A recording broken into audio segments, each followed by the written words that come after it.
হাই everyone, চ' আৰু এটা নতুন ভিডিঅ'লৈ আপোনালোকক স্বাগতম জনালোঁ। মই আহি আছোঁ খুৰী অহাৰ ঘৰত, কাৰণ খুৰীৰ লগত কিবা এটা সকাম আছে মোৰ, তাকে আহিলোঁ। আহিয়ে দৰ্জাখন খুলি দেখিলোঁ যে বাবুৱে অকলে খেলি আছে আৰু পুতলাবিলাকৰ লগত খেলি আছে আৰু সি দেখা পাই মানে মোক পুতলাবিলাক দি আছে আৰু পুতলাটো মোক ল'ব কৈ আছে। তে ল'লোঁ আৰু ল'ব ক'লে বাবুৱে, তাৰপিছত ভাল পাইছে আৰু মই এইবাৰ অলপ লৰুৱাই দিলোঁ পুতলাটো লৈ। সি হাঁহি মাৰে আৰু এতিয়া টুটু তাতে আহিলোঁ। টুটুৱে চাদৰ গাঁঠি আছে আৰু জোল গাঁঠি আছে, তাকো ভিডিঅ' কৰিলোঁ। তাৰপিছত ভিডিঅ'টো নুঠিলে, ইমান খং উঠি গ'ল ন। চব্জি খুৰী কি কৰি আছে তাকে চাব বগৰী দি কি বনালি? আলু চব্জি নহয়, বগৰী আলু কচি এই সৰু আলু বনাম ভাজি তাৰে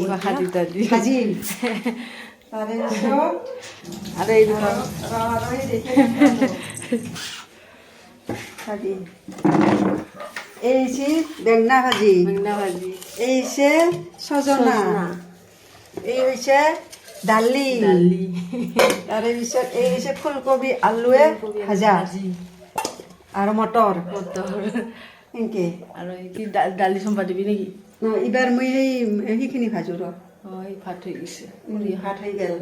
এই পানী মিচিং পানী হ'লে না সেই পানী আৰু কি অভেন নে কি কয় এইটো? এইটো অভেন।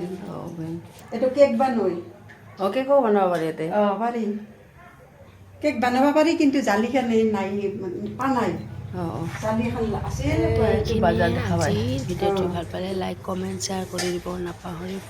আজিলৈ ইমানে চলি লৈ